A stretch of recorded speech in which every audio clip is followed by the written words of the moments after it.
Hey there, it's Dr. Claw, and I am going to walk you through our market analysis assignment, which is one of the major assignments for business writing.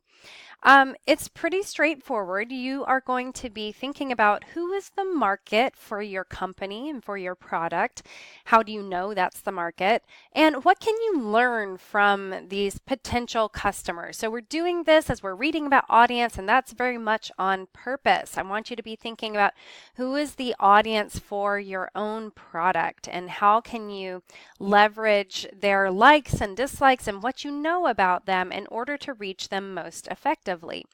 So that's why we do a market analysis before we do any kind of marketing materials.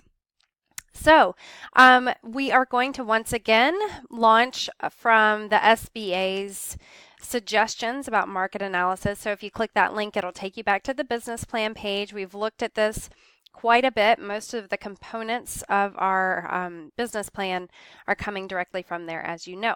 I have excerpted the relevant portion here in the assignment instructions.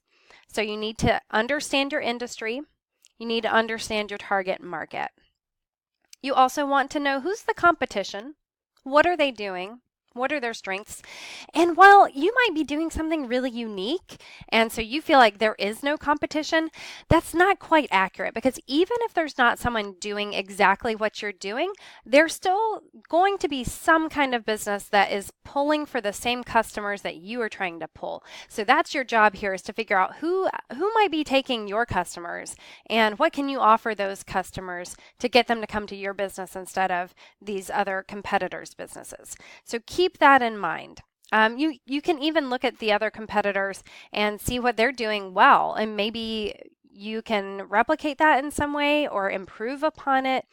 So doing that research about the competition is actually really essential in terms of understanding your market, understanding your audience.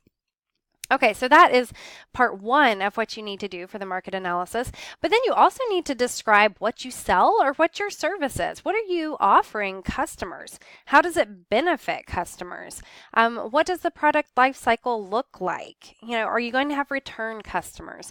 Those kinds of things. So be clear about what you're offering to the consumer in this market analysis. So in order to help you get detailed, I have broken down some of the questions from the SBA into their different components to help you visually see, okay, well, what kinds of aspects do I need to talk about? You need to talk about the demand. So are people going to want what you're offering? That's important. Market size, how many people might be interested? Be realistic. You don't have to appeal to every single person in the world. You do want to know that you can appeal to a large enough number of people that your business is sustainable. And that sustainable number is going to be different for every person's business. So just make sure that you do some research into that. Economic indicators. What's the income range and employment rate for your customers in the area where you're looking? So this is some research about the geographical economic indicators where you're going to be located. So if the average salary where you're going to be located is like $30,000, then that's probably going to dictate your price range being lower than if the average income where you're located is like $90,000. So it's important to understand that aspect of your customer base as well, and that aspect of the market. Location, where do your customers live? Are they close enough to reach you and to take advantage of your business?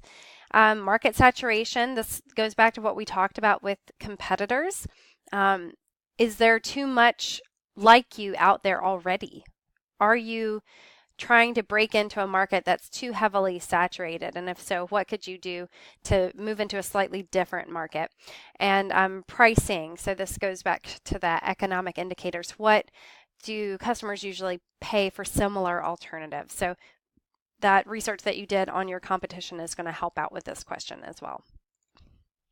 Okay, so some of you might be business majors and maybe you've always dreamed of making your own business and you are ready to hit the ground running with this research.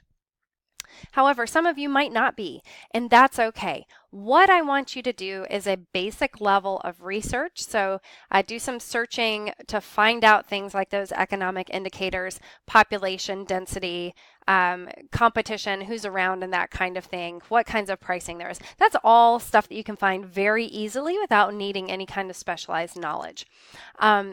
As we get into some of the more detailed aspects of the business plan, you can make up some of the numbers as you need to. At this point, most of that research is going to be available with a really quick Google search or whatever search engine you want to use. So I don't want you to feel intimidated or feel like you need to have a lot of insider knowledge about business and how it works in order to create a good market analysis.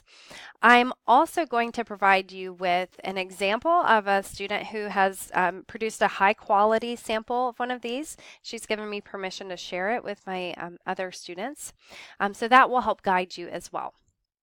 All right, so that's the content of what's going into it. And then I also want you to think about the writing in terms of your style and your audience. So, we're in the audience unit, so we're going to get to that in just a minute. But I want you to work on eliminating wordiness here. This is especially important in a memo format, which we'll discuss momentarily. But basically, you're not pitching here. You're not trying to convince someone to buy your product here.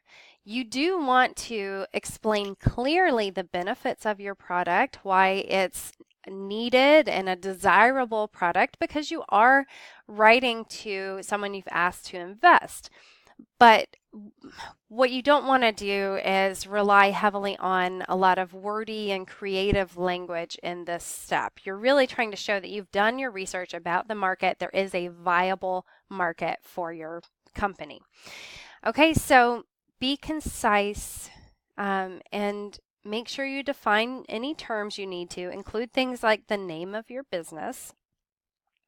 But other than that, keep in mind that you are asking someone to invest, so you do want to show the benefits of your company, and you may assume that your audience has read your company description and your lean startup plan. So you don't need to replicate that material, but always include the name of your company and what it does, even if it's one sentence. My company sells bubble tea or whatever, and make sure the name is in there. So that is basically the content of what you're writing. And I do reiterate here, the memo format needs to be objective in tone rather than persuasive. But you want to show that you have done your research as well. Okay, so design. I've mentioned this a couple of times, but your market analysis will be a memo. This is so that you get some practice writing in memo format. It's not because typically a market analysis would be in a memo format. As you know, we are breaking down the components of a traditional business plan and writing them individually over the course of the term. So traditionally, the market analysis wouldn't be its own separate entity anyway. We do this to give you smaller pieces of writing to practice, and then to also be able to practice particular formats that you need to have experience with in business writing. So anyway, there is an example of a memo in section 9.2 of our textbook, and I'm also going to post a sample memo that I actually got from Clemson recently, and I'll post that on YellowDig. So make sure you have a look at these memo examples and read back through 9.2 in our textbook. And as always, post on YellowDig or email me if you have questions about the design or the format. You could use images in this assignment, like graphs, charts, or other visualizations of your projections. But as always, keep in mind the design tips that we've used all term with contrast, repetition, alignment, and proximity.